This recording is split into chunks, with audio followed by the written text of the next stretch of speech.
They don't make them like they used to. Except, of course, when they do, such as with Inti Creates' lovingly crafted homages to 8-bit classics. Or, indeed, to some of the games that are embedded deep within this developer's blood. This is a studio, after all, formed from a team of Capcom veterans some 20 years ago, and that went on to make its name with the Mega Man Zero games at the turn of the century.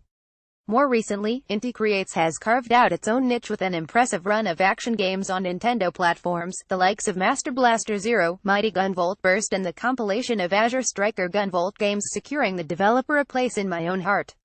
With the continued absence of treasure from the front lines of games development, Inti Creates has quickly become a new favorite boutique Japanese developer. What's truly remarkable is that, despite the ever-changing and often turbulent backdrop of games development in Japan, Inti Creates has stuck fast to what it does best. The gaming landscape here in Japan is dominated by the mobile market. We don't make any mobile games, we make only console games, President Takuya Eizu tells me during last month's Tokyo Game Show, before going into some of his own theories on how his studio has been able to endure. In recent years, Japan has really stepped up its game in recognizing and taking a lot more care into choosing who gets to develop their games, and recognizing indies and indie talent. I think that's been a big boon for indies as a whole in Japan. It's got a lot better over the past few years, as opposed to when a lot of studios would go for the cheapest option and call it a day. There's a lot more care being put into what games we're making.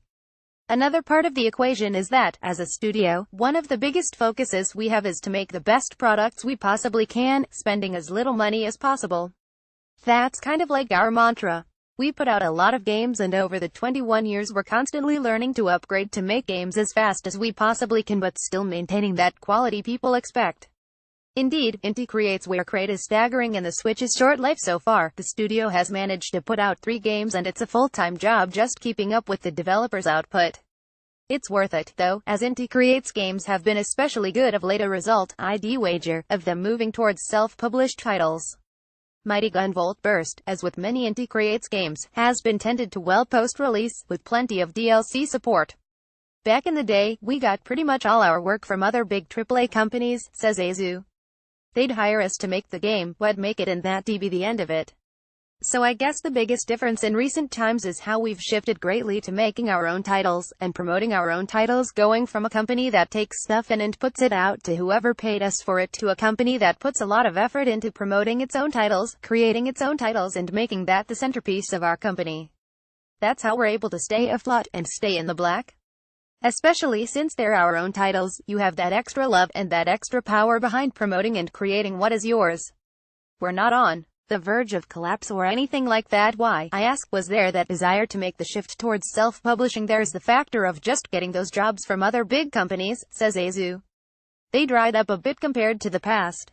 That's one part of the equation, but the 2 big reasons we made that shift, the first one was that when you take in contracts from a big publisher, you have to make a game in a set time frame, you play by the rules. Everything they say goes, and you have little input into how the game will come together. Especially when you make a game you really like, you might really want to make a sequel because you loved what you did, you absolutely crushed it, but you have no control over that. You don't have the rights, and you have no control, and that can be really difficult sometimes. There are a lot of times when we're like, if we just had a little bit more time, we could have made something so much better, or we could do this or we could do that.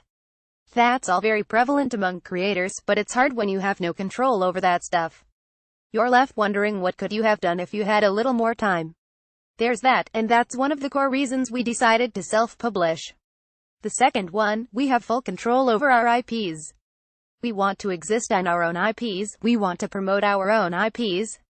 The approach seems to be working well, and while Inti Creates does still take on contracts, it seems preferable to what went before, especially when you consider that its most high-profile work for hire in recent years was the beleaguered Mighty No. 9. That game, developed in conjunction with Keiji Inafune and his concept team, is far from the disaster some might paint it as being, though there is no doubting it fell short of expectations. Master Blaster Zero came about through a chance meeting with Sunsoft and Nintendo at a recent E3.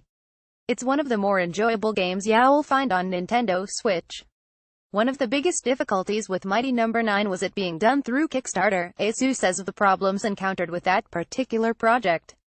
We were fortunate enough to blow away our initial stretch goals by many times over, but as that funding increases you have to add new goals to increase funding. If people don't see those goals in sight, they won't bother, so you keep adding on them and adding on them and adding on them.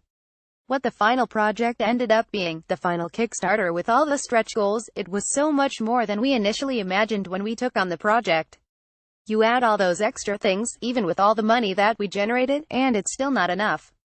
We were looking at the scope of what was expected for the project, and the amount of funds that we have, it just didn't add up. How do you fix that? You work in a smaller time frame, with less people, and as you can imagine that can create a lot of problems and complications throughout the development. Those were particularly challenging over the course of development. Was it a case of the Kickstarter being too successful? Then it's impossible to say for sure, but that's a very real possibility that you hit that sweet spot, your initial goal, somewhere around there. There's a very real chance that without all those extra stretch goals we could have made a better project. We were Kickstarter beginners. It was almost 5 years ago now, and Kickstarter was very new to all of us.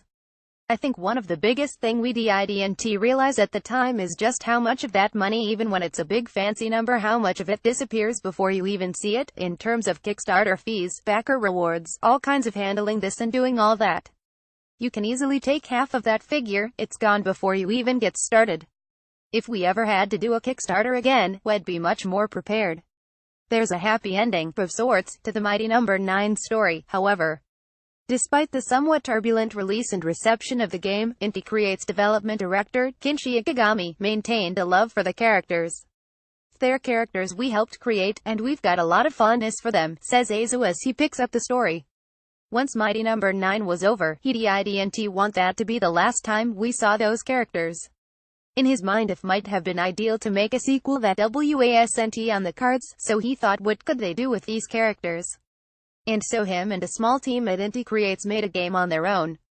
Without telling anyone, slowly but surely a game came together, until they had enough of a product to present to Mighty No. 9 creator Keiji Inafune himself. They showed it to him, and asked what he thought of it. He was like, if you've done this much already, just go ahead and make it. We said we'd love to do that, but we couldn't afford a big license fee, but he just said it's fine, we didn't need one. Just go ahead and do you go nuts, have fun and make this game. And that's how Mighty Gunvolt burst, an impeccable side-scrolling action game cast firmly in the mold of Mega Man, and arguably the game Mighty No. 9 should have came to be. It's not the only remarkable revival Inti Creates has been behind this year, with Master Blaster Zero bringing Sunsoft's cult classic series back to life. Blaster Master Zero does an impeccable job of updating the series while losing none of its charm, and it's the kind of project you sense could only be possible within the walls of Inti Creates. There are a ton of hardcore retro game fans here. The idea of those retro future games, we absolutely love them. These are people who worked on Mega Man 9 and 10. They're familiar with taking a NES game and creating one for a new era. And Master Blaster Zero's director, Satoru Nishizawa, he's a huge fan of that series, and he was thrilled to bits at the chance of making a new Master Blaster. It just happened like that. The final project was his dedication and love and respect for the series. He takes that all very seriously. The final product that you see in Zero, it's because of that. And that, I think, is what makes Inti Creates games such a delight to play. They're infused with a passion, and crafted with deep love that bleeds through the experience. That doesn't look to change anytime soon, either. On the horizon there's Galgun 2, a game that, to put it politely, is tailored to a certain cultural taste that doesn't travel so well as the fascinating-looking dragon marked for death. We intend to keep that idea of these being super Japanese games, says Azu.